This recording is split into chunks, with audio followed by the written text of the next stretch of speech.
Baik, selamat malam Bapak Ibu. Terima salam damai dari saya, Febri Puan, Namo Buddhaya. Nah, semoga Bapak Ibu semua dalam keadaan terbaiknya. Senang sekali kita berjumpa lagi dalam acara Bedah Sutta episode 5 dengan judul Mahasakti Padana Sutta yang diadakan oleh Dhamma Sakaca Online KBTI Karisidenan Besuri. Tanpa berlama-lama, kita akan mulai membuka acara kita hari ini dengan membacakan Dhammapada yang akan dibawakan oleh Ibu Tari. Waktu dan layar kepada Ibu Tari, kami persilakan. Terima kasih. Sebelumnya, Sotihotu Namo Buddhaya. Namo Buddhaya. Pembacaan Dhammapada Dandawaga atau hukuman syair 131.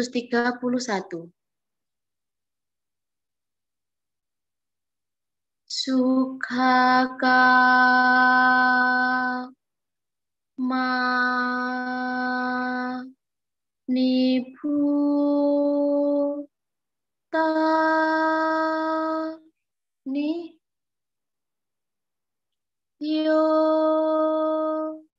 dande nawihing sati atano sukhame sa no pecaso nalabate sukhang. Barang siapa mencari kebahagiaan untuk dirinya sendiri dengan jalan menganiaya makhluk lain yang juga mendambakan kebahagiaan, maka setelah mati, ia tak akan memperoleh kebahagiaan. Sadu, sadu, sadu. Terima kasih. Terima kasih kepada Ibu Tri. Sekarang kita akan bersama-sama membacakan pemaparan tadi.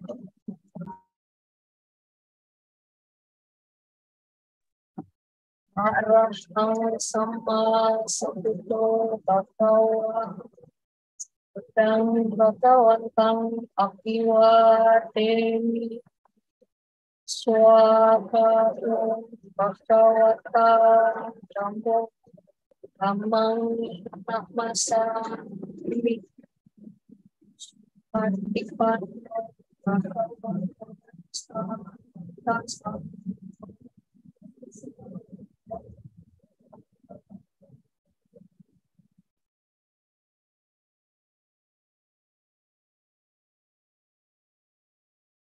Baik, Bapak Ibu, setelah membacakan nama Karawanda, kita akan mulai mendengarkan pemaparan materi hari ini yang akan dibawakan oleh Yang Mulia Ibu Ditayano Mahatera. Selamat malam, Bante. Ya, Baik. Selamat malam semuanya. Selamat malam, Bante. Waktu dan layar kami persilahkan, Bante. Ya.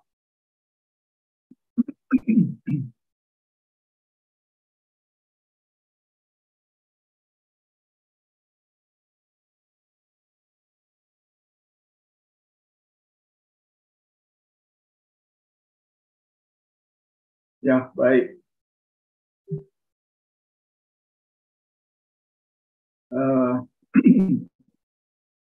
Saya agak lupa kemarin sudah sampai di mana. Ya, kita ini saja. Ya, ya kita mengulangi yang tentang Nyayasa Adigamaya, ya, yaitu mencapai jalan yang benar.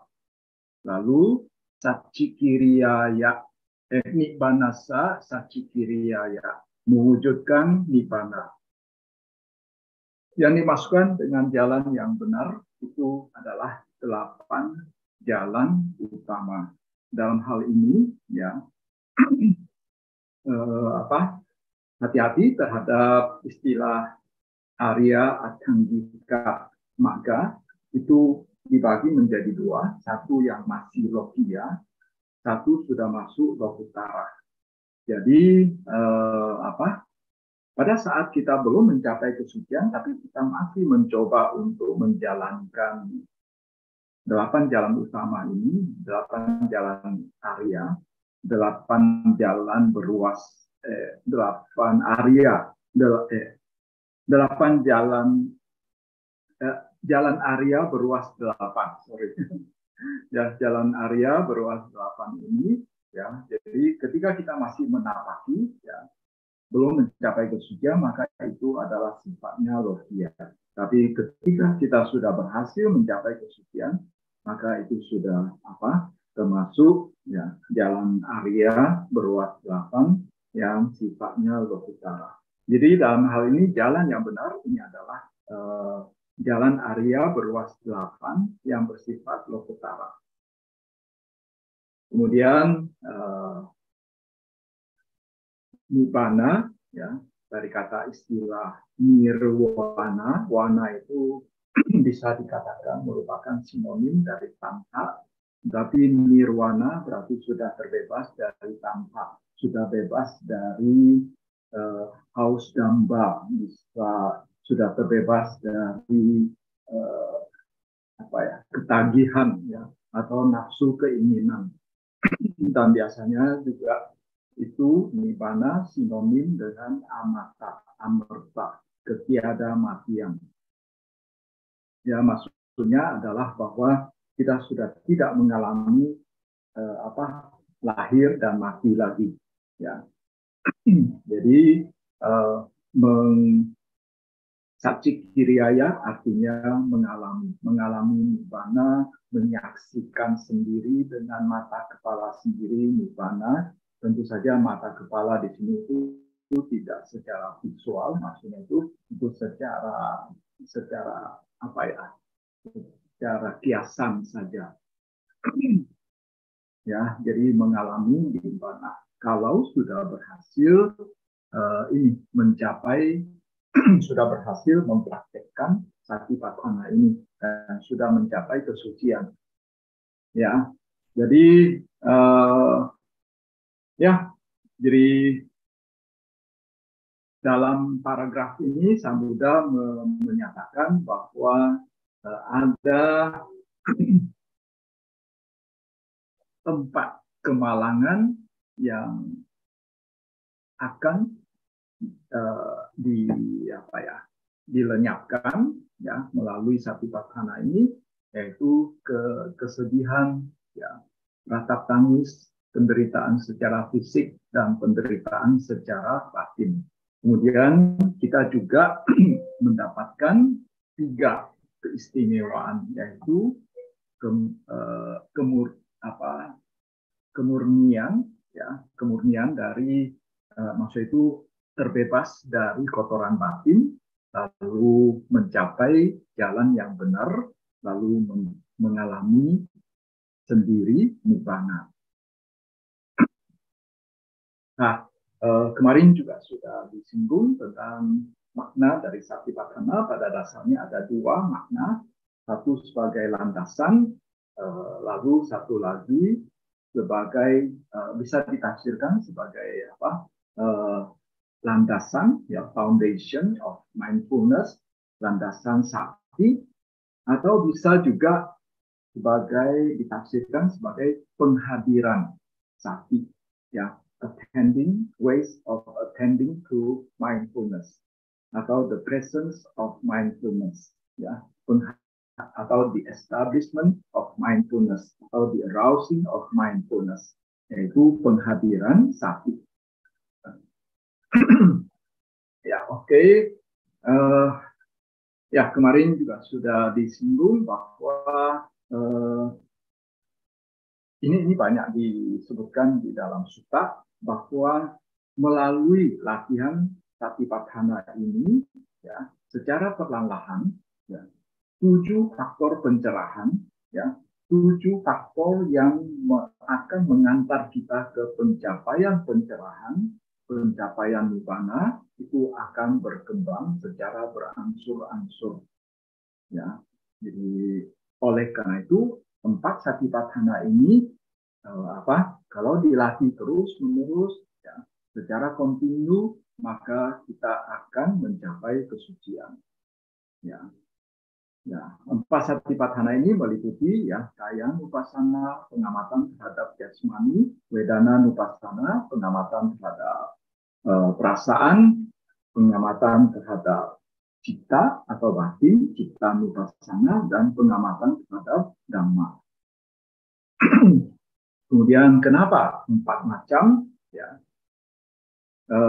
kenapa 4 satipatthana? Kemarin ada umat, ya Pak Adiansah, yang memberitahu bahwa ada satu sutta, tapi itu tentu saja itu sangat jarang. Ya, ada satu sutta yang menyatakan ada 3 satipatthana. Ya, yang saya belum sempat untuk menelusuri sutta tersebut. Ya, tapi secara umum, ya boleh dikatakan mayoritas ya di dalam sutta disebutkan 4 satipatthana. Kenapa 4? Kenapa bukan 3? Kenapa bukan 5? Ya, karena pada dasarnya ya manusia itu bisa dibagi menjadi 4 kelompok besar. Tentu saja pembagian jenis-jenis manusia ini ya banyak sekali cara pembagiannya. Ya, tapi ya yang disebutkan di dalam kata-kata ini ya, yaitu kitab penjelas makna ini dikatakan ya bahwa pada dasarnya manusia bisa dibagi menjadi 2 kelompok besar, yaitu yang didominasi oleh tanha, satu lagi didominasi oleh pandangan salah, ya, didominasi oleh nafsu keinginan, satu lagi didominasi oleh pandangan salah, atau orang yang suka berspekulasi, orang yang suka menganalisa, orang yang suka berpikir. Ya, orang yang didominasi oleh nafsu keinginan itu pun bisa dibagi menjadi 2 kelompok besar, yaitu mereka yang batinnya tumpul, ya, artinya kebijaksanaannya belum begitu berkembang. Lalu satu lagi batinnya tajam, yang kebijaksanaannya sudah sedikit lebih berkembang. Nah, jadi khusus untuk mereka yang didominasi oleh nafsu keinginan, ya, di mana batinnya masih tumpul, ya, objek yang cocok untuk dia, satipatthana yang cocok untuk dia adalah kaya nupassana, adalah pengamatan terhadap jasmani. Sedangkan bagi mereka yang didominasi oleh nafsu keinginan, tapi batinnya itu sudah lumayan tajam, maka ya, maka objek atau jenis satipatthana yang lebih cocok untuk dia adalah dengan objek yang sedikit lebih halus, ya, yaitu pengamatan terhadap perasaan. Jadi kalau jasmani sama perasaan, jasmani itu lebih kasar, ya, sedangkan perasaan itu sedikit lebih halus. Kemudian bagi mereka yang didominasi oleh pandangan salah, seorang intelektual yang suka berspekulasi, suka berpikir, itu pun bisa dibagi menjadi 2 kelompok, yaitu mereka yang batinnya tumpul dan mereka yang batinnya tajam.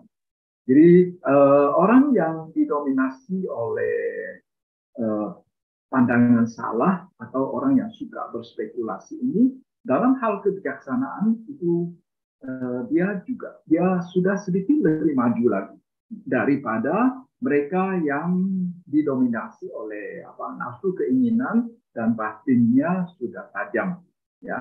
Jadi tingkatan tanyanya itu, kebijaksanaannya, wisdomnya sudah sedikit lebih tinggi. Oleh karena itu mereka mampu mengamati batin, mereka mampu melakukan cita nupassana, ya. Kemudian untuk mereka yang didominasi oleh ditthi atau pandangan salah atau suka berspekulasi, tapi batinnya itu sudah lumayan tajam, maka objek yang cocok untuk mereka atau satipatthana, latihan satipatthana yang cocok bagi mereka adalah dhamma nupassana, ya, karena dibandingkan sama cita nupassana, kalau kita membandingkan cita nupassana dengan dhamma nupassana, tingkat kesulitan dari Dhamma Nupassana itu jauh lebih tinggi. Ya, misalnya Dhamma Nupassana salah satunya itu adalah 7 faktor pencerahan, 7 bojjhanga. Nah, itu kalau batin kita belum berkembang, pannya kita belum berkembang, ya belum tentu punya secara lengkap 7 faktor pencerahan itu. Jadi oleh karena itu, ya tingkat kesulitan dari Dhamma Nupassana itu lebih tinggi, jauh lebih tinggi. Ya. Jadi itu sebab mengapa Satipatthana ini dibagi menjadi 4. Ya, Kaya Nupassana, Vedana Nupassana, Citta Nupassana, dan Dhamma Nupassana.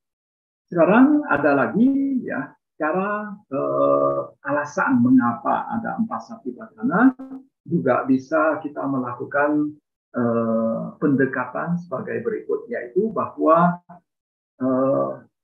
bagi mereka yang mau menapaki jalan Dhamma bisa dibagi menjadi 2 kelompok besar. Satu mau melalui samatha dulu, lalu satu kelompok lagi yang mau langsung ke vipassana. Bagi mereka yang mau melewati samatha dulu, maka bisa dibagi lagi menjadi 2 kelompok besar, yaitu yang batinnya masih tumpul, ya, maka bagi mereka ya, yang agak mudah untuk dilakukan adalah Kaya Nupassana, pengamatan terhadap jasmani. Ya. Bagi mereka tidak terlalu sulit. Ya. Tapi bagi mereka yang batinnya sudah lebih tajam, ya tentu saja ya mereka tidak berhenti. Ya. Mereka jangan hanya berhenti pada objek yang kasar saja. Jangan berhenti pada objek jasmani saja, tapi harusnya ke yang lebih halus lagi, yaitu Vedana Nupassana. Ya, jadi itu untuk mereka yang mau menapaki samatha yanika, mereka yang mau menapaki jalan samatha. Bagi mereka yang mau menapaki jalan vipassana, maka pengamatan terhadap batin, ya Citta Nupassana lah itu yang dilakukan. Kalau bagi mereka yang batinnya sudah tajam, ya, dan mau menapaki jalan vipassana, maka yang dilakukan adalah Dhamma Nupassana. Ya. Kemudian dari segi melenyapkan ini vipallasa atau pandangan persepsi yang terjungkir balik, ya. Maka pembagian 4 Satipatthana ini dikatakan bermaksud bahwa melalui Kaya Nupassana, pengamatan terhadap jasmani, maka kita bisa dituntun menuju ke persepsi benar, yaitu bahwa sesuatu yang seharusnya ya asubha harusnya dipersepsikan sebagai asubha, sesuatu yang harusnya dipersepsi sebagai sesuatu yang menjijikkan, ya kita dituntun mengarah ke sana. Ya mungkin awalnya ya persepsi kita masih terjungkir balik, yaitu sesuatu yang asubha kita lihat sebagai subha, ya sesuatu yang menjijikkan kita lihat sebagai sesuatu yang bagus. Tapi dengan latihan Kaya Nupassana, maka kita akan dituntun untuk melihat yang sesungguhnya, melihat ke kita akan dihadapkan ke yang sesungguhnya, yaitu bahwa ya hakikatnya itu sifatnya itu adalah asubha, menjijikkan. Kemudian pengamatan terhadap Vedana Nupassana akan menuntun kita melihat ya ke dukkha. Awalnya mungkin persepsi kita masih terjungkir balik, kita melihat sukha, ya bahwa fenomena itu sifatnya sukha. Tapi setelah kita mengamati Vedana kita, ya, kita akan mulai paham bahwa itu pada hakikatnya itu sifatnya itu dukkha. Ya. Begitu juga dengan melalui Citta Nupassana, maka kita akan melihat anicca. Kita akan mampu melihat ketidakkekalan, perubahan yang terus-menerus, ya, dengan kecepatan yang tinggi. Ya, awalnya kita lihat itu tetap aja tidak berubah. Tapi setelah mengamati batin kita, ya, kita akan mengamati, wah rupanya batin kita itu mengalami perubahan yang terus-menerus dengan kecepatan tinggi. Ya, jadi dari sana kita mulai ya memahami anicca. Ya, persepsi atau pandangan yang semula terjungkir balik. Ya, awalnya kita melihat itu sebagai nicca, sebagai sesuatu yang tetap, sesuatu yang permanen, sesuatu yang tidak berubah. Tapi setelah melakukan cittanupassana, kita mulai menyadari, oh itu rupanya sifatnya itu anicca. Ya, segala fenomena sifatnya anicca. Ya, mulai dulu dari pengamatan terhadap batin. Ya. Lalu nanti, ya, setelah itu ya kita melakukan dhammanupassana. Baru kita mulai memahami apa yang disebut sebagai anatta, ya, tiada anatta. Ya, kembali ya disimpulkan oleh Adhakatha, dikatakan bahwa Satipatthana ya pada dasarnya sati itu artinya sarana. Sarana itu artinya ingat, ya, ingat, ya. Lalu Satipatthana itu kalau secara melihat tujuannya itu Satipatthana itu sifatnya satu, ya, sifatnya satu, ya. Kemudian tapi kalau kita lihat objek dari Satipatthana, maka itu bisa dibagi menjadi 4. Ya, ada 4 objek dari Satipatthana.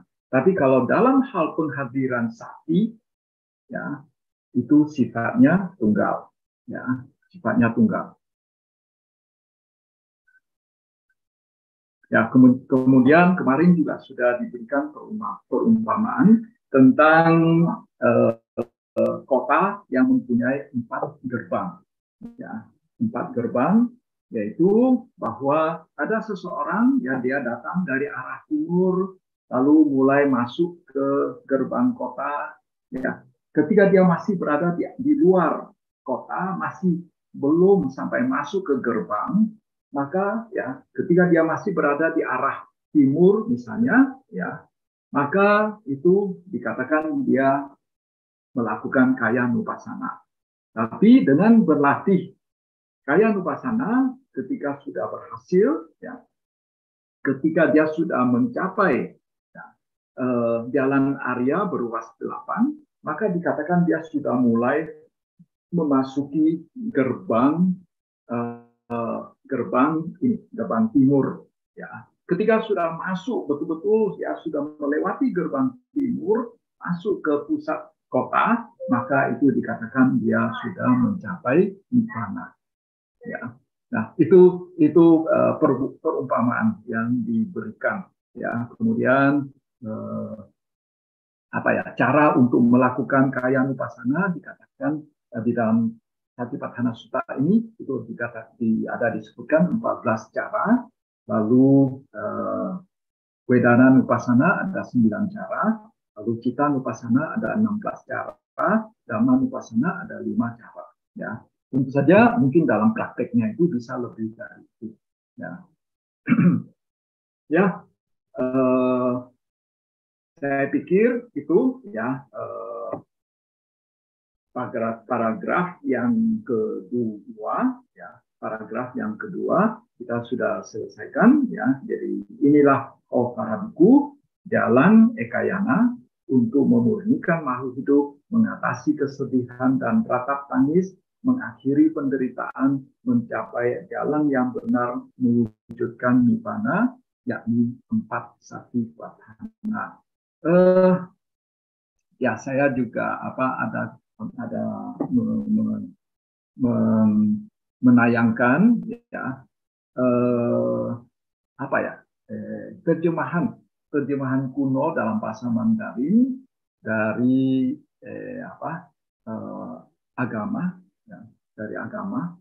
Maksudnya itu kalau dalam kitab bahasa Pali itu kan Nikaya, Tiga Nikaya, Majjhima Nikaya. Nah, Kalau untuk yang apa ya, sebetulnya ada padanannya dalam bahasa Sanskerta yang sudah diterjemahkan ribuan tahun yang lalu ke dalam bahasa Mandarin. Nah, saya juga mencoba untuk memberikan sejumlah kutipan yang kira-kira sepadan dengan alinea yang baru kita bahas tadi, ya, untuk sekedar untuk membandingkan saja, ya, sekedar karena kadang-kadang dengan membandingkan terjemahan ribuan tahun yang lalu kita bisa mendapatkan sejumlah insight, ya, kita bisa mendapatkan sudut pandang, ya, yang berbeda, tapi itu bisa membuat kita lebih memahami makna dari sutta tersebut. Ya, misalnya untuk Ekayana, ya, untuk Ekayana di sini diterjemahkan Hitau, jalan tunggal. Nah, di bawah ini yang ada di Samyutta Agama itu juga jalan tunggal.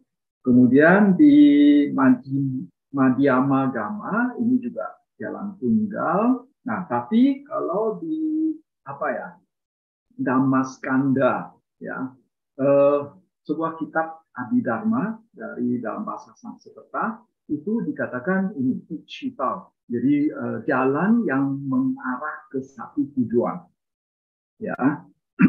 Kemudian di Mahawibhasa, ya, itu sebuah sejenis kata-kata dalam bahasa Sanskerta itu juga diterjemahkan sebagai jalan yang mengarah ke satu tujuan. Ini juga Ibu tahu Ekotaragama. Nah, Ekotaragama itu diterjemahkan sebagai jalan yang mengarah ke satu tujuan. Ya, itu hanya sekedar pembandingan saja. Kemudian ada satu yang menarik di Samyutta Agama itu Ekayana diterjemahkan sebagai ini jalan satu kendaraan. Nah, ini memang agak jarang, ya. Tapi ini diterjemahkan demikian. Mungkin beberapa minggu sebelumnya sudah saya katakan bahwa itu sebetulnya bukan jalan, bukan satu kendaraan. Karena satu kendaraan itu penulisannya itu berbeda. Ya. Oke, baik. Sekarang kita masuk ke alinea yang ketiga. Ya. Katame cattaro ida bhikkhave bhikkhu kaye kaya nupassi viharati atapi sampajano satima vineya loke abhijja domanasam. Apa saja keempatnya di sini? Oh, para biku, seorang biku dengan antusias, pemahaman jernih, ya, penuh sakti, hidup dalam pengamatan jasmani pada jasmani. Setelah menyingkirkan hal senang dan tidak senang di dunia. Ya, pertama-tama kita akan menjelaskan dulu, ya, makna dari biku. Ya, banyak cara untuk menjelaskan kata biku ini. Kalau secara harfiah, ya, biku ini artinya sebetulnya, ya, ada yang tidak suka mendengar ini. Biku ini sebenarnya berasal dari kata bhikkati. Bhikkati itu mengemis, ya, mengemis, ya. Jadi biku itu sebetulnya pengemis, ya. Biku itu pengemis. Tentu saja dalam hal ini bukan pengemis biasa. Ya, itu secara harfiah. Tapi ya kalau menurut kitab komentar, ya, kata-kata itu yang disebut sebagai biku itu adalah, ya, orang yang bisa menerima dhamma. Ya, itulah yang disebut sebagai biku. Di samping itu, biku juga bisa didefinisikan sebagai orang yang mampu mempraktekkan dhamma dengan baik. Nah, jadi orang yang mampu mempraktekkan dhamma dengan baik, maka dia bisa saja disebut sebagai seorang biku. Walaupun mungkin kepalanya tidak gundul, walaupun mungkin ya dia tidak pakai jubah. Ya. Kemudian di samping itu juga ya dikatakan bahwa orang yang mampu menerima dengan baik, ya orang yang mampu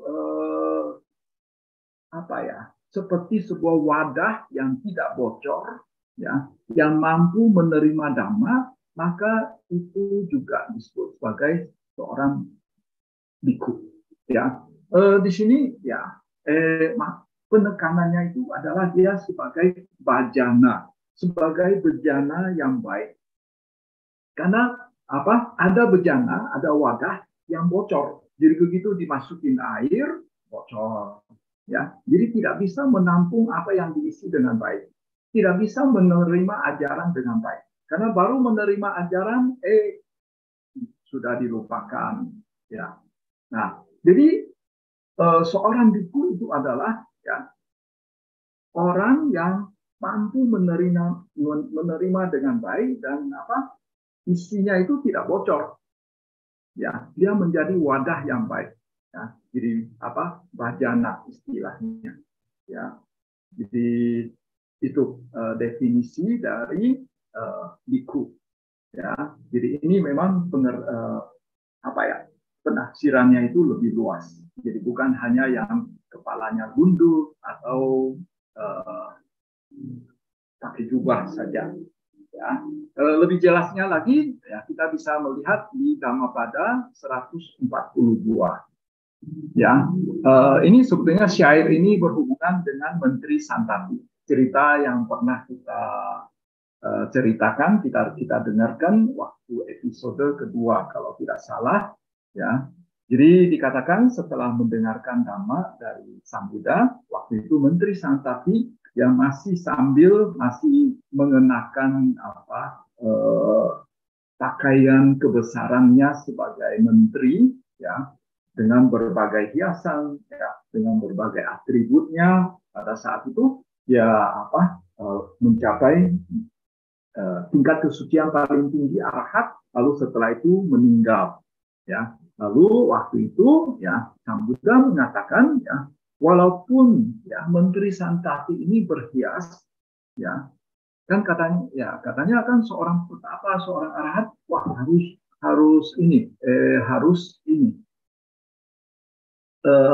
berbusana dengan sederhana begitu. Tapi walaupun Menteri Santati ini dia pakai baju kebesaran sebagai seorang menteri, tetapi ya tapi karena Menteri Santati ini dia berperilaku tenang, damai, terkendali, mantap, hidup luhur, sudah meletakkan tongkat terhadap makhluk hidup lain, maksudnya itu sudah tidak lagi membunuh, menganiaya makhluk hidup yang lain, maka ia adalah seorang Brahmana. Dia layak disebut sebagai seorang Brahmana, seorang samana, seorang petapa, juga seorang biku.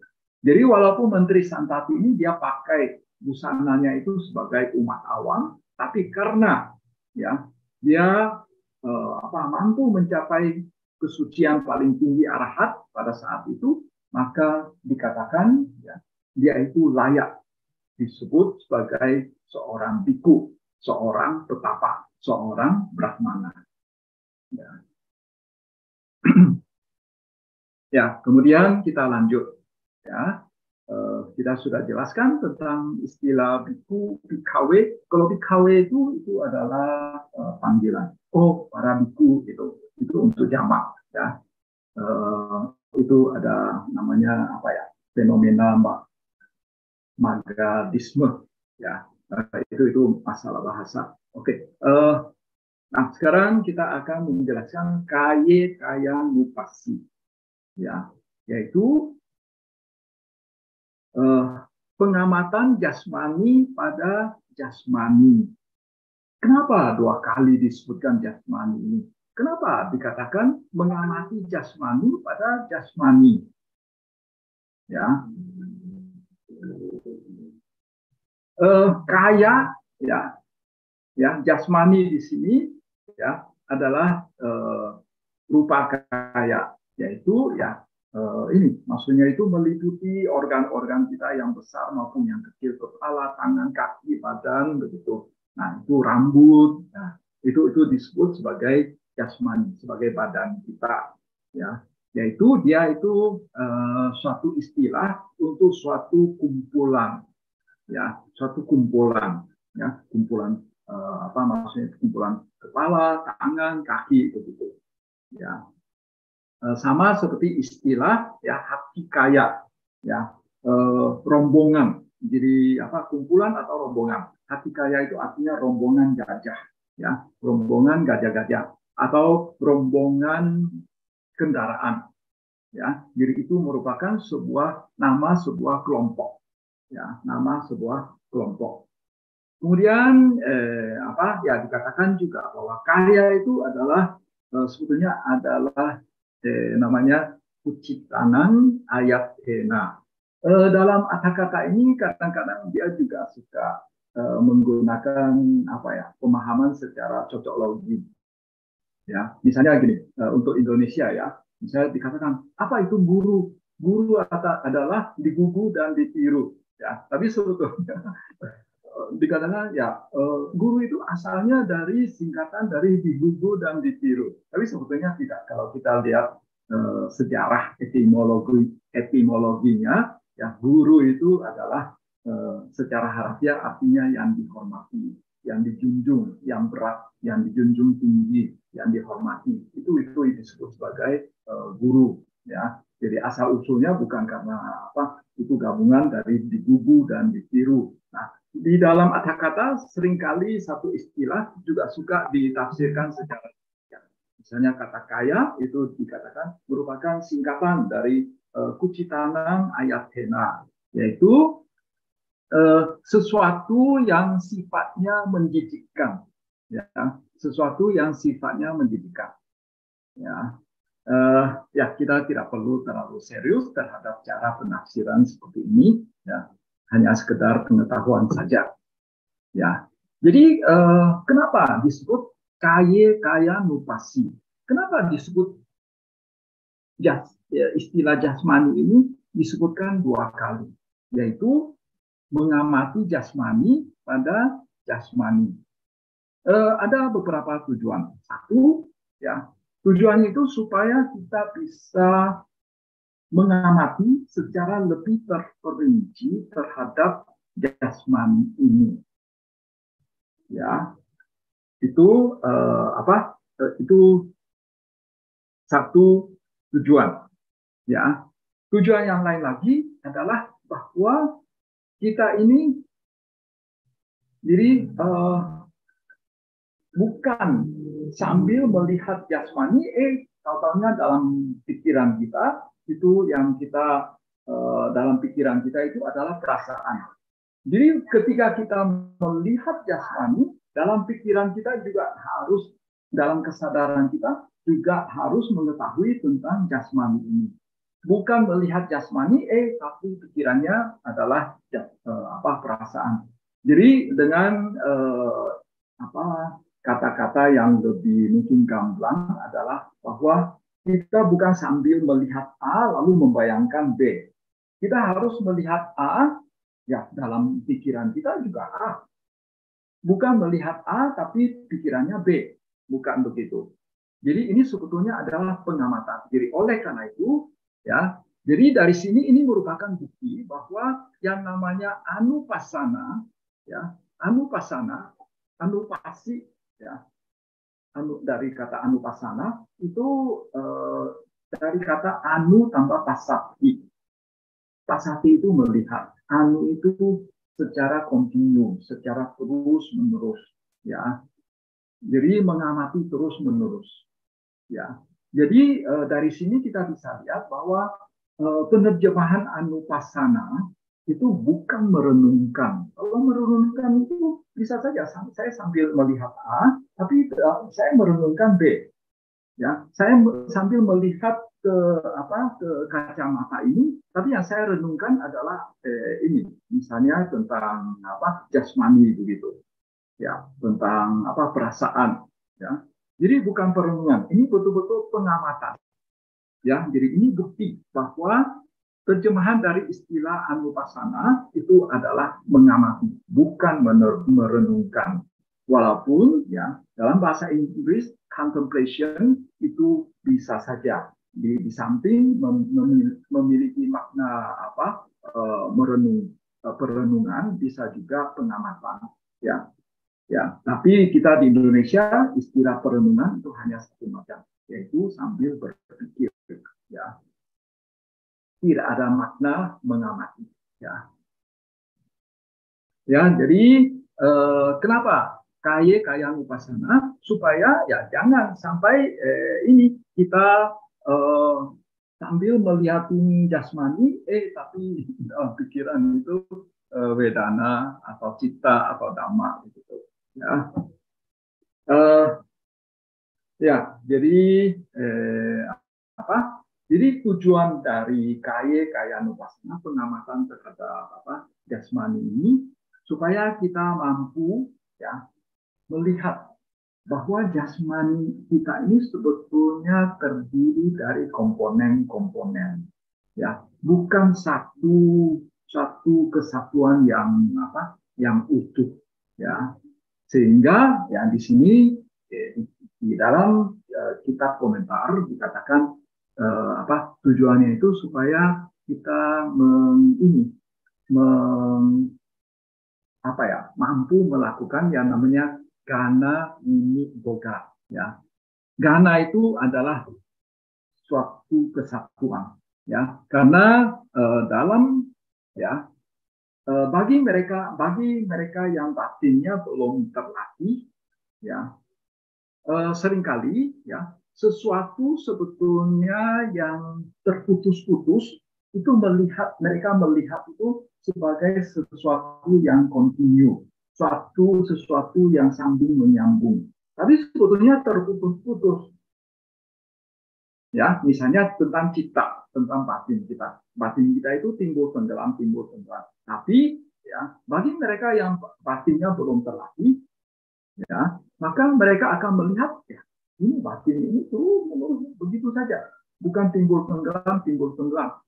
Ya, lalu bisa juga ya sebetulnya sesuatu itu terdiri dari banyak komponen-komponen. Tapi bagi mereka yang batinnya belum terlatih, maka mereka akan melihat itu sebagai suatu kesatuan. Misalnya di depan saya itu saya lihat, oh ini ada meja. Tapi kalau misalnya saya sudah mengembangkan batin saya sedemikian rupa, sehingga mata saya itu sudah seperti sebuah mikroskop elektron, ya, maka saya mampu melihat bahwa seperti ada yang namanya meja ini terdiri dari molekul-molekul, terdiri dari atom-atom, ya. Ya. Begitu juga dalam hal fungsi, ya. Sebetulnya sesuatu itu ya terdiri dari berbagai fungsi, tapi bagi batin yang belum terlatih maka akan melihat itu sebagai satu fungsi saja. Ya. Jadi tujuan dari pengamatan terhadap jasmani adalah bahwa kita akan diarahkan ya dengan berlatih seperti ini, kita akan diarahkan untuk melihat bahwa sesungguhnya yang namanya jasmani ini terdiri dari berbagai komponen, ya. Diberikan contoh misalnya kesa, ya, rambut, ya, loma, bulu badan, ya, tangan, kaki dan sebagainya. Bisa juga ya dikatakan bahwa jasmani kita itu terdiri dari 4 mahabhuta, ya, kalau menurut Abhidhamma 4 mahabhuta dan 24 turunan mahabhuta, ya, 4 turunan fenomena materi, ya, itu bisa juga ya dengan melalui pengamatan terhadap jasmani. Kita akan mulai menyadari sifat-sifat dari tanah, ya, keras, ya, lunak, ya, kasar, licin, ya, kita mulai mampu menyadari hal-hal seperti itu, ya. Ya, sama seperti seseorang yang kalau dari kejauhan lihat sebuah kendaraan, wah itu hanya satu kendaraan. Tapi ketika sudah dekat, rupanya kendaraan itu terdiri dari roda, terdiri dari roda dan pegangan, misalnya pegangan kendaraannya dan lain sebagainya. Atau dari kejauhan kita lihat satu kota, ya, ini kota besar dari kejauhan. Ya, tapi ketika kita sudah mulai dekat, rupanya kota itu terdiri dari rumah-rumah, rumah-rumah pun itu terdiri dari atap dan pintu dan lain sebagainya. Ya, jadi melalui pengamatan terhadap jasmani, ya, kita akan mampu nanti melihat secara detail, ya, sesungguhnya apa yang namanya jasmani ini, apa yang namanya badan ini, ya.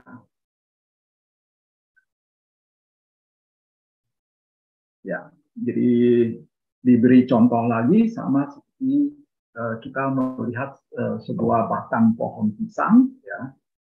Ya, kalau dari kejauhan lihat, ini hanya pohon pisang. Tapi ketika kita lihat, rupanya ini ada daunnya, ada batangnya dan lain sebagainya.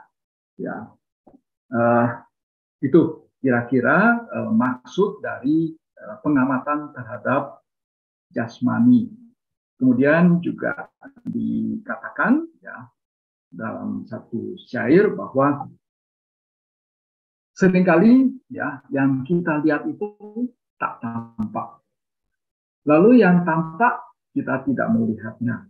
Dikatakan sandungmu terikat karena tak melihat. Karena terikat sehingga tak bebas.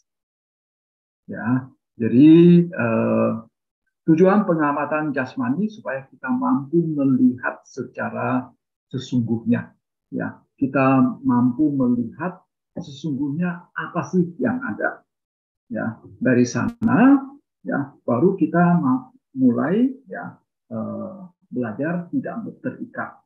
Lalu setelah itu, ya, kita mencapai pembebasan. Kira-kira begitu tujuannya, ya.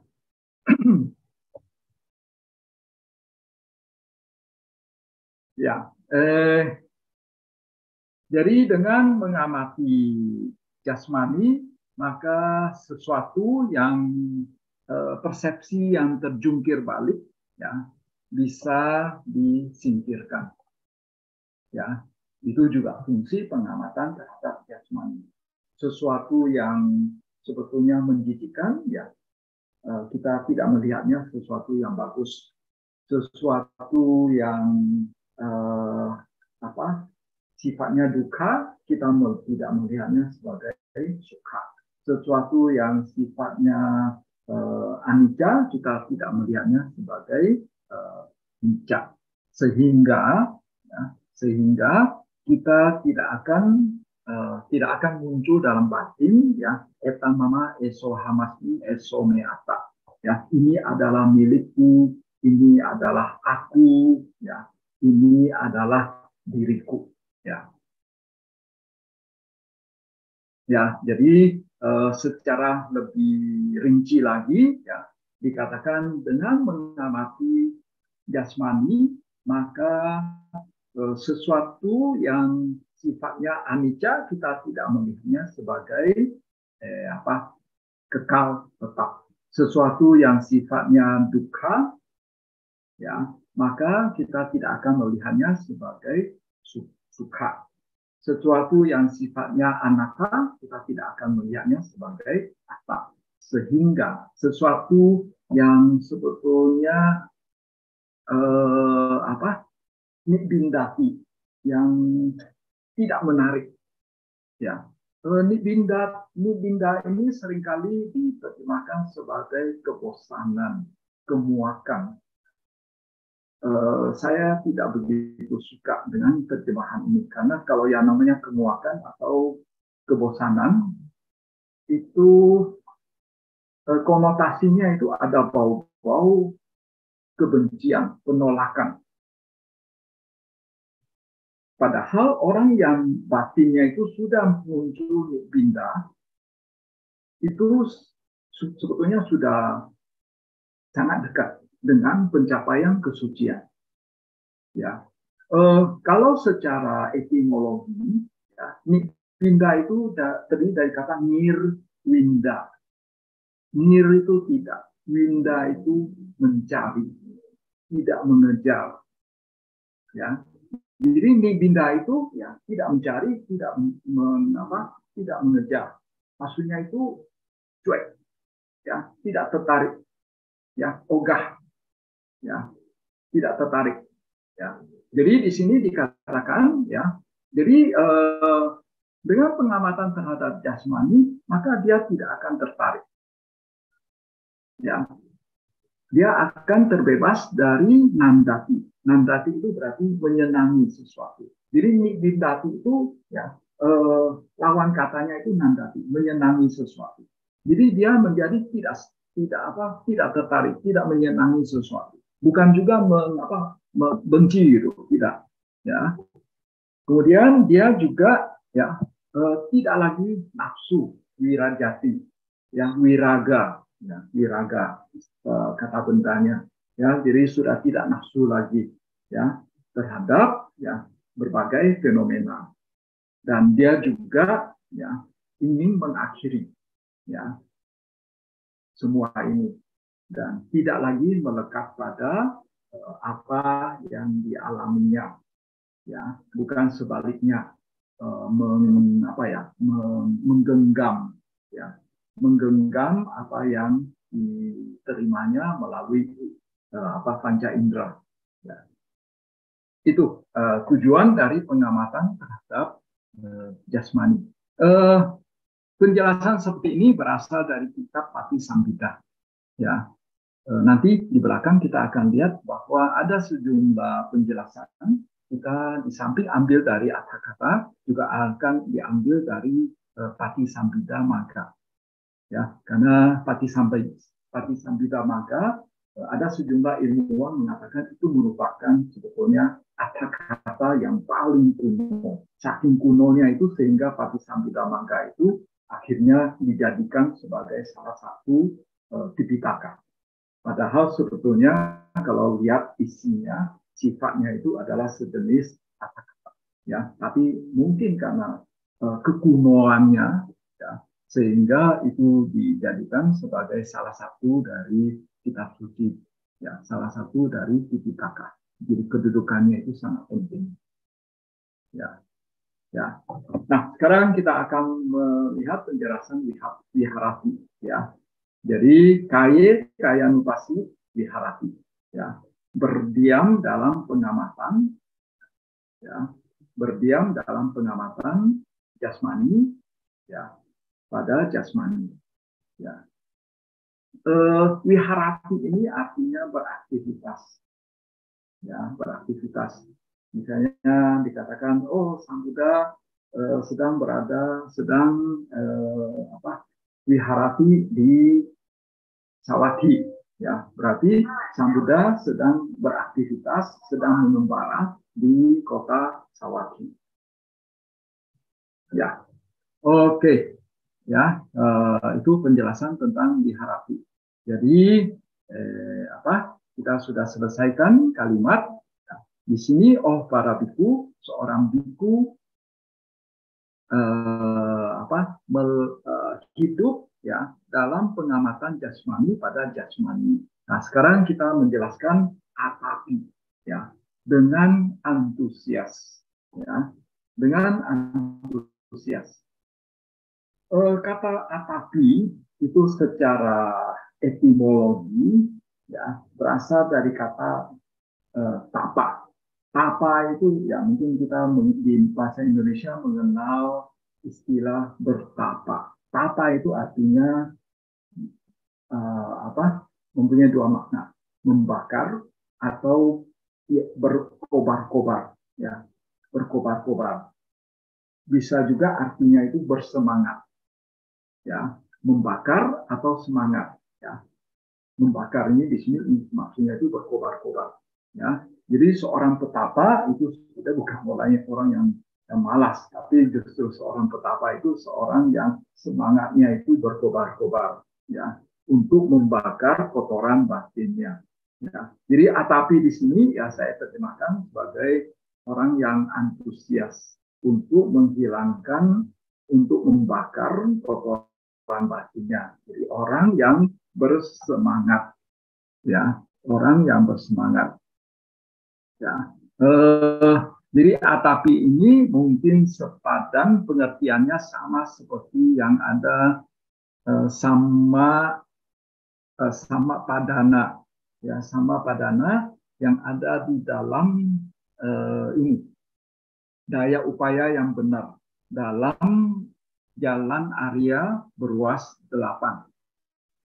Ya, ya, di dalam jalan Arya beruas 8 terhadap istilah daya upaya yang benar itu dijelaskan seperti ini. Ini adalah kutipan dari Sutta. Ya, ya, jadi yang dimasukkan dengan daya upaya yang benar adalah menumbuhkan hasrat, berupaya, giat bersemangat, berketetapan hati, berjuang agar hal-hal yang buruk, yang tidak bajik, yang belum muncul, menjadi tidak muncul. Ia menumbuhkan hasrat, berupaya, giat bersemangat, berketetapan hati, berjuang, agar hal-hal yang buruk, yang tidak bajik, yang telah muncul, itu ditinggalkan. Ia menumbuhkan hasrat, berupaya, giat bersemangat, berketetapan hati, berjuang, agar hal-hal yang bajik yang belum muncul menjadi muncul. Ya. Ia menumbuhkan hasrat, berupaya, giat bersemangat, berketetapan hati, berjuang, agar hal-hal yang bajik yang telah muncul bertahan, tidak buyar, membanyak, ya, meruak, ya, berkembang, sempurna, terwujud. Ya, mungkin ini terlalu panjang. Pada ringkasnya itu bahwa hal-hal yang tidak baik, yang belum muncul, itu dibuat supaya tidak muncul. Ya, atau ya hal-hal yang tidak baik, yang sudah ada, itu ditinggalkan. Lalu itu hal-hal yang tidak baik. Hal-hal yang tidak baik yang belum muncul, supaya tetap tidak muncul. Yang sudah muncul, hal-hal yang tidak baik, yang terlanjur sudah muncul, itu dibuat menjadi dilenyapkan, ya, disingkirkan. Lalu hal-hal yang baik, ya, yang belum muncul, itu dimunculkan. Hal-hal baik yang sudah muncul, itu dibuat bertahan lebih lama, ya, dipertahankan. Ya, itu yang disebut sebagai daya upaya yang benar. Ya. Dan dikatakan di dalam kitab komentar, itulah yang disebut sebagai atapi, antusias. Ya. Nah, sekarang kita akan ke penjelasan makna sampajana. Ya, atapi sampajano sapima. Ya, sampajano. Ya, sampajana itu berasal dari kata sam tambah pa tambah jana. Samprajana, ya, kata pra tambah jana, mengetahui jana, pra tambah jana itu menjadi prajna, itu menjadi panya, yaitu mengetahui secara mendalam. Ya, sam itu berarti menyeluruh, lebih komplit. Jadi bukan hanya komplit, tapi juga mendalam. Jadi itu pengertian dari sampajana. Jadi mengetahui secara menyeluruh, sam, juga secara mendalam, pra. Ya, jadi itu adalah makna dari sampajana. Oleh Bante Bodhi, ya, Bhikkhu Bodhi, itu diterjemahkan sebagai clear comprehension, pemahaman jernih. Ya, saya terjemahkan ya sebagai pemahaman jernih. Jadi sampajana di sini itu artinya memiliki pengetahuan, memiliki nyama, memiliki panya, ya, memiliki panya. Ya,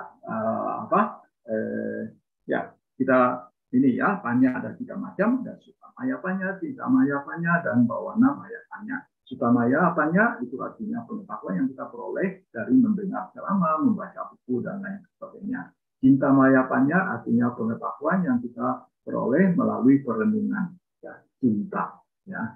Kemudian Bawana Maya Panya itu berarti pengetahuan yang kita peroleh melalui pengembangan batin, melalui berlatih meditasi. Ya. Jadi ya orang ya diri namanya pemahaman jernih di sini adalah bahwa kita mampu ya melihat secara cermat ya bahwa sesuatu komponen-komponen yang ada dari satu kumpulan itu satu aspek.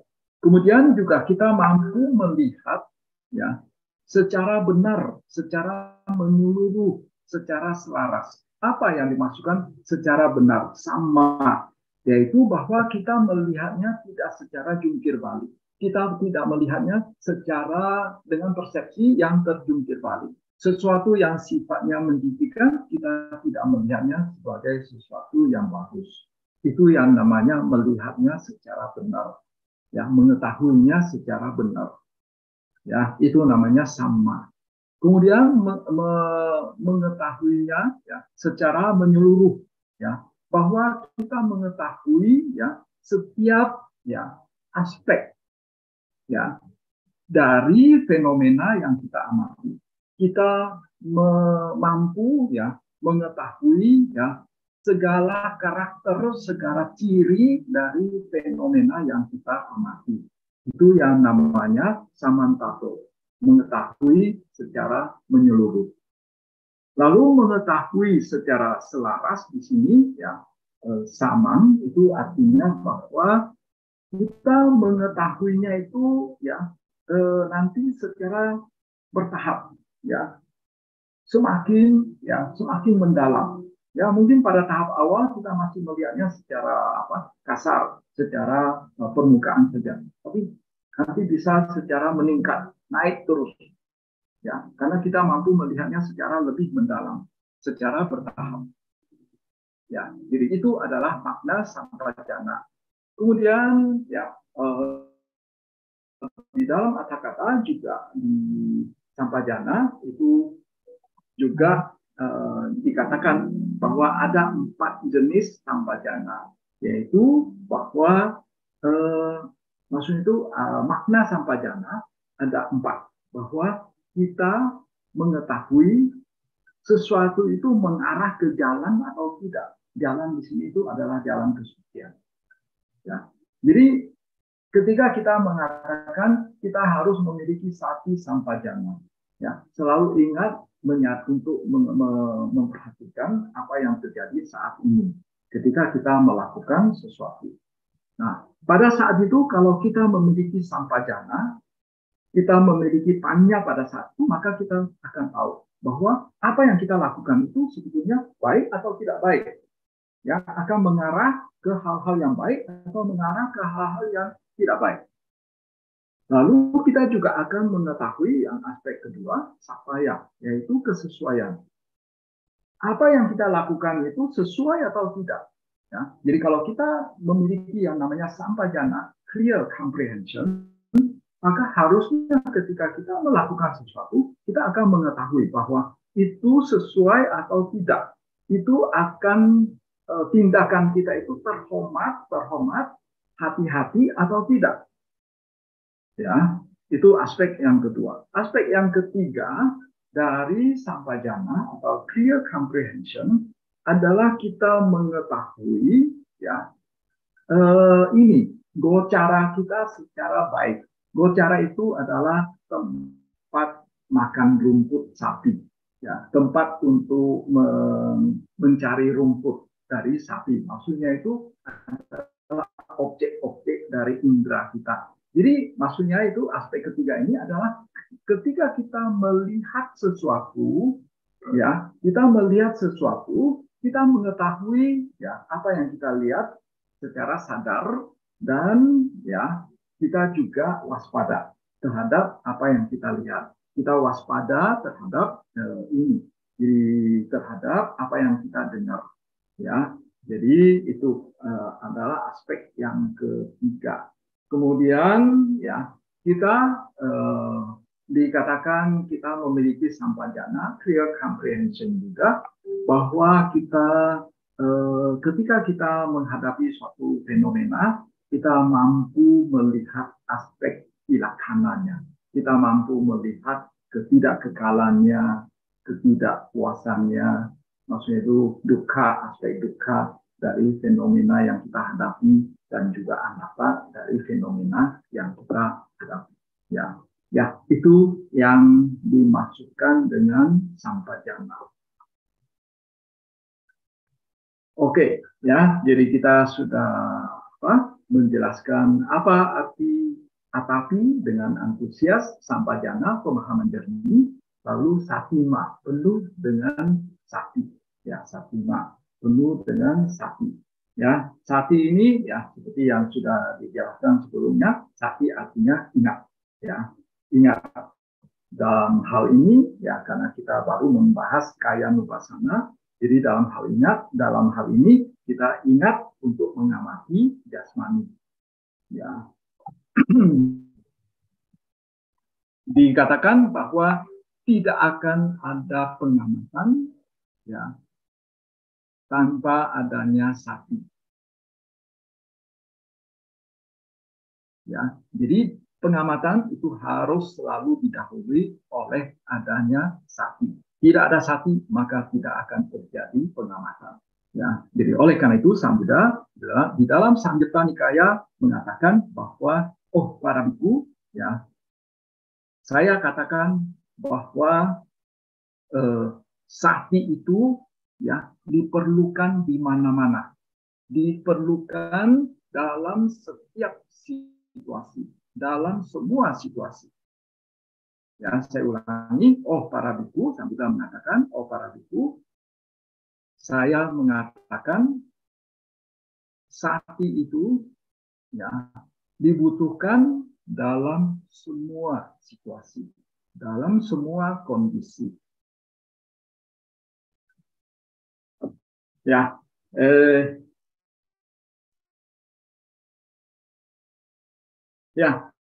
jadi sekarang dengan antusias, ya, pemahaman jernih, kemudian penuh sati, ya, dengan antusias artinya itu bahwa kita tidak malas, ya, kita bersemangat, ya, kita tidak malas, ya, karena malas merupakan sebuah rintangan bagi kita, ya.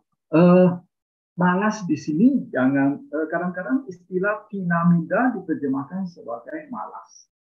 Sebetulnya kalau menurut saya kurang pas. Ya, kinamida itu maksudnya itu adalah kelambanan.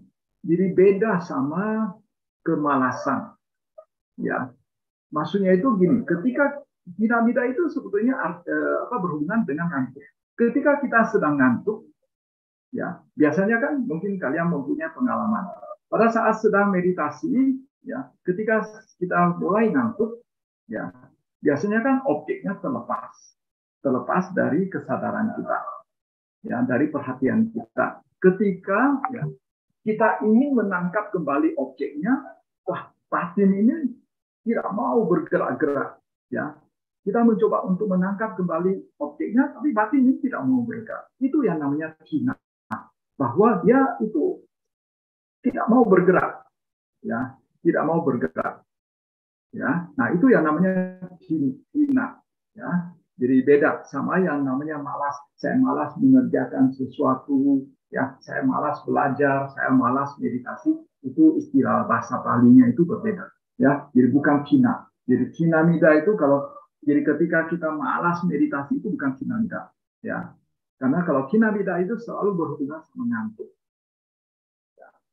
Kemudian ya ya, jadi dengan memiliki sampajana, memiliki pemahaman jernih, maka ya kita ya akan ini tidak lengah. Ya, kita mampu ya mengetahui ya sesuatu yang sebetulnya jalan yang baik atau jalan yang tidak baik, ya jalan yang benar, ya pendekatan yang benar atau pendekatan yang tidak benar. Ya, ya itu kira-kira ya tentang apa dengan antusias, pemahaman jernih, penuh sakti. Oke. Ya, sekarang kita ke baris yang selanjutnya.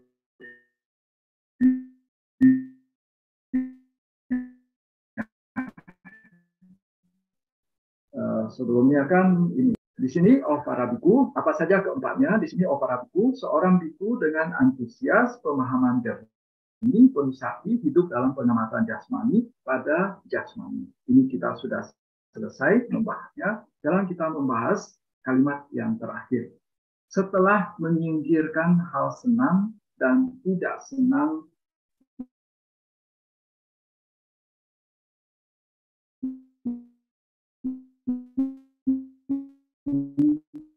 dunia, ya, setelah ada dosa, ya. Setelah menyingkirkan wineya, menyingkirkan di sini ya ada beberapa makna menyingkirkan. Tapi untuk menjelaskan ini mungkin saya ingin mereview kembali sedikit tentang 3 jenis kotoran batin, ya, atau 3 lapisan atau 3 tingkatan, ya, kotoran batin, ya. Satu adalah kotoran batin yang karena kita ada 3 jenis kotoran batin, ya. Ketika kita berhadapan dengan satu objek, sikap negatif dari batin kita yang bisa muncul adalah kita melekat pada objek tersebut, ya. Kita menyukai objek tersebut, itu loba, ya. Atau kita tidak menyukai objek tersebut, dosa. Atau kita tidak menahu tentang objek tersebut, itu moha. Nah, loba, dosa, moha ini pun bisa dibagi menjadi 3 tingkatan, yang sangat kasar, ya, yang menengah, ya, dan yang sifatnya laten, ya. Kadang-kadang dikatakan lebih halus, tapi sebetulnya lebih tepatnya itu sifatnya itu laten, ya. Jadi misalnya yang khusus untuk loba, ya, khusus untuk loba, jadi yang kasar itu namanya abijja, ya, keserakahan, ya. Kalau yang paling halus itu raga, nafsu, ya. Kalau dosa itu biapada, yang paling kasar, yaitu niat jahat. Kita pengen pukul orang, kita pengen membunuh, nah, itu dosa yang mencapai puncaknya, itu sudah sangat kasar. Lalu yang paling halus itu patida, penolakan, ya. Ya, kita tidak menyukai sesuatu, ya. Kemudian moha, itu yang paling kasar adalah pandangan salah. Kemudian yang paling halus itu adalah atau sifatnya laten itu adalah awija atau ketidaktahuan. Nah, untuk yang kotoran batin yang sifatnya kasar itu biasanya cara mengatasinya itu dengan pelaksanaan sila, ya. Sehingga kalau misalnya saya karena marah, ya, saya karena marah pengen membunuh, ya, membunuh seseorang, ya, tapi saya ingat, wah, ini saya harus menjalankan Pancasila Buddhis, saya tidak boleh membunuh. Jadi cara mengatasi, ya, cara mengatasi niat jahat, cara mengatasi dosa ini itu adalah dengan sila, terutama ya persisnya itu dengan sila yang pertama, yaitu panatipata weramani, ya. Oleh karena itu, ya, cara mengatasi kotoran batin dengan pelaksanaan sila ini dikatakan ya caranya adalah secara bagian per bagian. Maksudnya adalah bahwa ketika muncul niat jahat untuk membunuh, ya, saya mengatasinya dengan bagian sila yang pertama. Ya, itu maksudnya mengatasi ya dengan cara bagian per bagian. Lalu ya cara yang lain lagi adalah kalau misalnya muncul kebencian dalam diri saya, lalu saya meditasi mencapai samadhi sehingga kebencian itu tertekan pada saat sedang meditasi. Atau mungkin samadhi saya itu sudah cukup kuat sehingga walaupun ya saya sudah selesai meditasi, tapi efeknya itu masih berlangsung beberapa waktu. Sehingga mungkin 1-2 jam setelah saya meditasi masih mungkin sulit untuk muncul kemarahan dalam diri saya. Nah, itu adalah cara mengatasi kotoran batin secara menekan.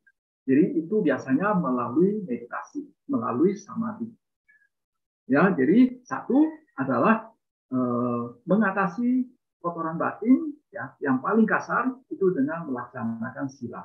Sehingga ya cara mengatasinya itu adalah bagian per bagian. Ya. Sedangkan untuk mengatasi kotoran batin yang sifatnya madhya, ya, menengah, kekuatannya menengah, maka itu dengan cara ya, menekan melalui meditasi, melalui samadhi. Kemudian cara mengatasi kotoran batin yang paling tuntas, ya, yang sifatnya laten, karena gini, biasanya itu kotoran batin akan muncul pada saat berhadapan dengan satu objek. Jadi seringkali ya walaupun ya misalnya suatu saat dalam batin kita itu tidak ada kotoran batin, tapi selama kita belum mencapai kesucian, ya selama kita belum mencapai kesucian, maka tidak bisa kita mengatakan bahwa saya sudah bebas dari kotoran batin. Tapi pada saat itu memang dalam batin saya tidak ada kotoran batin, sehingga dikatakan bahwa sebetulnya dalam batin saya ada kotoran batin yang sifatnya itu laten, sifatnya itu masih tidur, masih belum muncul. Tapi ketika muncul objek yang sesuai, maka dia akan muncul. Ya, itu yang namanya anusaya kilesa. Ya, kotoran batin yang sifatnya laten. Dan itu hanya bisa dihilangkan melalui panya dengan melalui pencapaian kesucian. Nah, kembali ke ini setelah menyingkirkan hal senang dan tidak senang di dunia, menyingkirkan winaya di sini adalah ya dengan cara yang pertama, menyingkirkan bagian per bagian atau menyingkirkan dengan menekan. Ya, belum, karena itu yang baru mau mulai latihan satipatthana, sehingga tentu saja belum memiliki kemampuan untuk mencabut ya sampai ke akar-akarnya kotoran batin yang ada. Jadi kita hanya mampu ya mengatasi kotoran batin kita itu secara bagian per bagian atau melalui penekanan, ya ditekan. Jadi oleh karena itu ya menyingkirkan dalam hal ini baru dalam tahap awal, masih sifatnya lokia, belum penyingkiran secara lokutara. Ya. Kemudian loke di dunia, maksudnya itu ya dunia di sini adalah dalam badan ini, ya dalam jasmani ini, kotoran batin yang ada dalam diri ini, ya maksudnya begitu, ya dalam diri ini.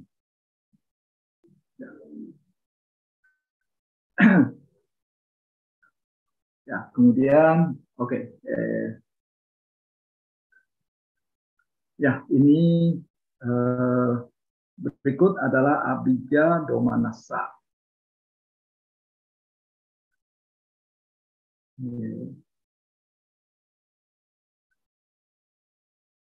Tapi ini sepertinya sudah 1,5 jam.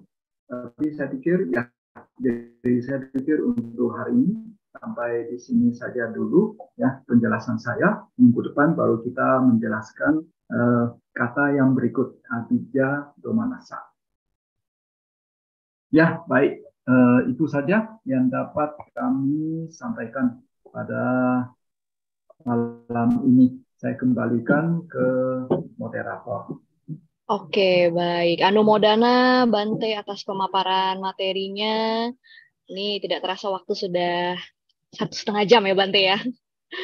Iya, iya, iya. Oh, Bante, mungkin Ya. ini ada satu pertanyaan Bante dari kolom chat. Saya coba sambil bacakan ya Bante. Dari Ibu Lime. Wandami Bante, Sukihontu, selamat malam. Mohon penjelasannya mengenai hal berikut ini. Menurut Mogok saya Dao Mahatera Satipatthana terbagi menjadi 3 bagian. Satipatthana, Satipatthana Bawana, dan yang ketiga Satipatthana Gamini Padipada. Apakah benar disimpulkan sebagai berikut? Satipatthana yang pertama dengan metode Kaya Nupasana, yang kedua dengan metode Wedana Nupasana dan Cita Nupasana, dan yang ketiga dengan metode Dhamma Nupasana. Bante Anumodana Metastena Limeme. Bisa diulangi 3 jenis itu apa? Oke, ya? tiga bagi. Baik Bante, 3 bagiannya. Yang pertama Satipatthana dengan metode Kayu Pasana, yang kedua Satipatthana Bawana dengan metode Wedana Nupasana dan Cita Nupasana, yang ketiga Satipatthana Gamini Padipada dengan metode Dhamma Nupasana.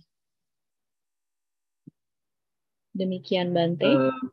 Ya, terus terang ya penjelasan seperti ini saya baru pertama kali mendengarnya ya jadi saya tidak bisa menjawabnya, saya tidak bisa mengatakan itu benar atau salah ya, jadi sorry ya, jadi saya ini terhadap ini saya belum bisa kasih komentar ya, mungkin nanti ya kalau misalnya saya ada membaca literatur tentang hal ini, mungkin saya akan memberikan jawaban terhadap pertanyaan ini, atau saya akan menjelaskan ini. Ya, wah ini berarti cukup mendalam ya tentang ini. Kalau Satipatthana Gamini Padipada berarti secara harfiah itu adalah jalan yang menapaki Satipatthana. Ya, Satipatthana Gamini Padipada. Ya.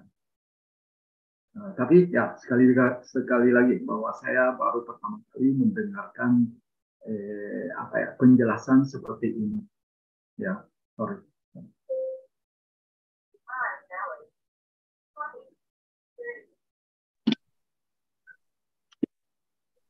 Baik, terima kasih Bante. Apakah ada pertanyaan lain dari Bapak Ibu? Silakan jika Bapak Ibu ada yang ingin bertanya.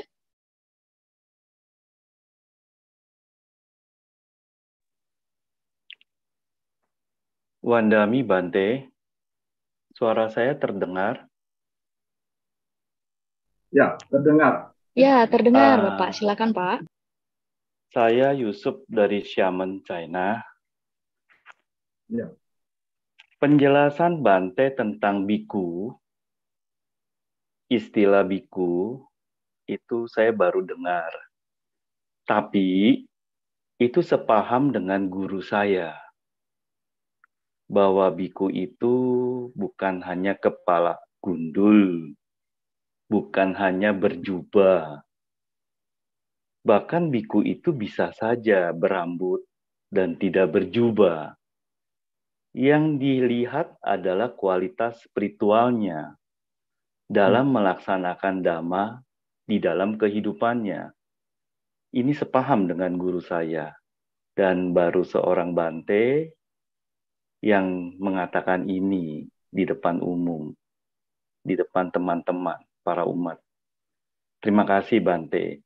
Nah, sekarang pertanyaan saya tentang Kayanupasana, Bante. Ini saya pernah diberikan arahan tentang Kayanupasana ini amati 32 organ tubuh. Satu. Kedua, saya juga pernah diberikan bimbingan tentang mengamati Kayanupasana ini dengan yang seperti tadi Bante katakan, dengan Mahabhuta. Dengan 4 unsur sampai ke rupa kalapa. Terus yang ketiga, saya juga pernah dibimbing dengan mengamati 5 indera. Dari indera penglihatan, pendengaran, penciuman, pengecapan, sampai seluruh tubuh terhadap kilesa yang masuk atau yang diamati oleh kami para yogi di dalam meditasi. Nah, 3 hal ini yang saya ingin tanyakan Bante, saat kami berlatih Kayanupasana seperti ini, sebaiknya mana yang lebih kami tekankan? Adalah 1, mengamati 32 organ tubuh, atau mengamati 4 Mahabhuta tersebut sampai ke rupa kalapa, atau mengamati 5 indera terhadap kilesa yang masuk di dalam meditasi. Nah, mohon pencerahan dari Bante. 3 ini sebenarnya sudah Bante jelaskan tadi. Cuma maksud saya dalam pelaksanaan meditasi, mana yang harus kami tekankan? Terima kasih. Anumodama, Bante. Ya, sebetulnya tadi yang tentang Kayanupasana itu masih secara umum saja. Nanti ketika kita sudah masuk ke dalam, karena ini masih udesa, ini masih sinopsis dari masuk itu ringkasan atau ya sejenis pengantar dari Satipatthana Sutta ini. Kita belum masuk ke isinya. Ini kita masih berada di pintu luarnya. Ya, jadi nanti ketika kita sudah masuk ke dalamnya, kita akan melihat penjelasan tentang Kayanupasana ini yang lebih rinci. Ya, tadi sempat disinggung bahwa ada 14 cara untuk melakukan Kayanupasana. Misalnya Anapanasati, ya, kalau nggak salah itu dengan mengamati 32 bagian tubuh, bisa juga melalui namanya Catu-Datu Awacana, ya, 4 unsur, ya, meditasi 4 unsur. Ya, saya pikir, ya, lalu yang ketiga yang disebut oleh Pak Yusuf tadi adalah ini, maksudnya itu kita mengamati ketika terjadi kontak antara indera dengan objeknya, lalu kita mengamati batin, bagaimana reaksi batin kita, kotoran batin yang muncul. Ketika kita melihat, saya melihat sesuatu yang indah, yang bagus begitu, kotoran batin apa yang muncul dalam diri saya? Kotoran batin apa yang muncul dalam batin saya? Jadi itu ya memang itu satu latihan yang bagus juga, ya, yang bagus juga, ya. Karena kalau kita menjadi waspada terhadap indera-indera kita, ya, indera-indera kita ketika indera berkontak dengan objeknya, maka itu akan selain batin kita akan berkembang, kita juga akan membuat kita itu terhindar dari melakukan sejumlah kesalahan, membuat kita itu terhindar dari pelanggaran sila misalnya, ya, atau membuat kotoran batin kita itu semakin berkembang. Karena biasanya itu ketika indera kita kontak dengan objek, kalau kita tidak waspada, ya, kotoran batin kita itu bisa seperti seperti bola salju yang makin menggelinding, makin besar ini ya kotoran batinnya. Ya, apakah perlu pilih yang mana, apakah di rolling semuanya, ya, kalau perlu 14 begitu, atau cukup satu saja. Saya pikir untuk guru meditasi yang ada yang mendapat, ya perlu satu-satu. Tapi ada guru meditasi juga akan mengatakan cukup satu saja, ya cukup pilih salah satu saja. Ya, misalnya pilih anak satu saja, itu sudah cukup. Ya, ya kira-kira jawabannya seperti ini. Kira-kira memadai, Pak Yusuf? Ya. Ya.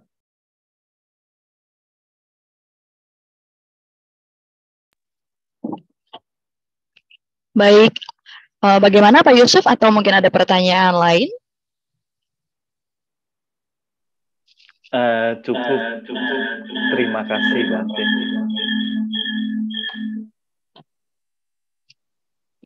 Oke, baik. Terima kasih untuk pertanyaannya, Pak Yusuf. Apakah ada pertanyaan yang lain dari Bapak Ibu sebelum kita tutup? Baik, nampaknya tidak ada pertanyaan lagi, Bante. Untuk materi kali ini, mungkin nanti jika ingat ada pertanyaan lagi bisa ditanyakan di minggu depan gitu ya, Bante ya, karena kita masih akan berlanjut ya, Bante. Baik, jika sudah tidak ada pertanyaan lagi, kita akan tutup dengan membacakan Patidana oleh Bante, dan nanti akan saya lanjutkan dengan Namakara. Ya, baik saudara-saudari sekalian, malam ini kita sudah mencoba untuk mendengar bersama-sama, ya, membahas tentang Dhamma, membahas tentang Satipatthana Sutta, itu dikatakan menghasilkan jasa-jasa kebajikan. Sekarang jasa-jasa kebajikan ini kita juga limpahkan kepada leluhur kita, sanak famili yang sudah meninggal, mereka-mereka yang memiliki hubungan karma dengan kita, makhluk-makhluk yang berada di sekitar tempat tinggal kita, di sekitar kita.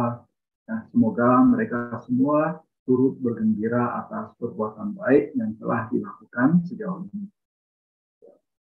Ya, mari kita membaca Parita Patidana. Hendak mayang patidanang karomase punya sidani katassa yana yani katanine te sanca bhagino hontu sattananta samanaka ye piya gunawanta ca maihang mata ibadayo dikhame capya Hawa anye majak kawerino satta tidhanti lokasmi te bumma japuyonika ance kacatuwo kara sansaranta bawa bawe nyatang ye patidanang anumodantu te sayang ye cimangna pajananti dewa te samniwedayun maya dinana punyana anumodana hetuna sabbe satta sadahontu awera sukadivino kema padanca papontu desa sasitjatang suba sadu sadu sadu. Baik, mari kita bersama-sama memberikan penghormatan kepada Bante. O Kasa Wandami Bante. Abiwadana sirisan yang udang pacayino cataro mawadanti ayuwano sukhang balam. Sadu, sadu, sadu. Kita akan lanjutkan dengan pembacaan Namakara.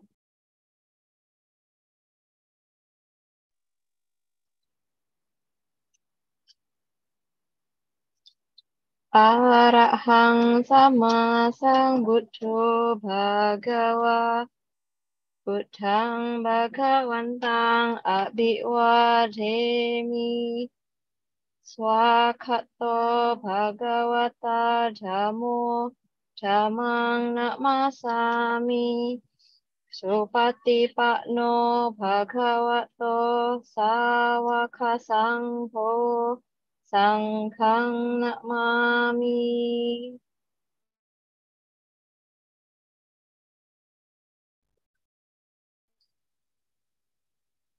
Satu, satu, satu. Baik, Bapak Ibu, telah selesai acara kita pada hari ini. Anumodana Bante, sekali lagi kami ucapkan. Setelah ini akan ada pengumuman di slide, Bapak Ibu bisa Terima kita kasih, lihat. Selamat malam, Anumodana Bante. Anumodana, baik. Sehat ya semua warga. Ya, bagi Bapak Ibu yang ingin melakukan dana kebajikan, donasi di Dhamma Sakaca Online bisa melihat di slide berikut ini. Dan akan ada pengumuman-pengumuman lain untuk kegiatan-kegiatan kita berikutnya yang bisa Bapak Ibu saksikan di layar.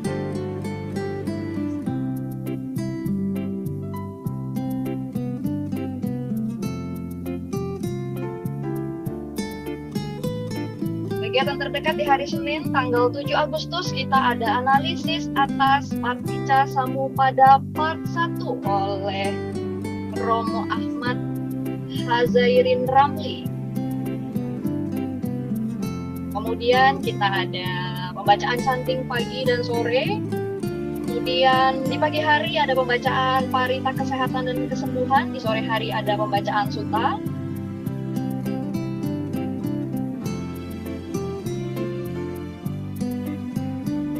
Dan kami juga membuka bagi Bapak Ibu yang aktif juga di IG, kami ada beberapa produk batik yang bisa Bapak Ibu langsung beli.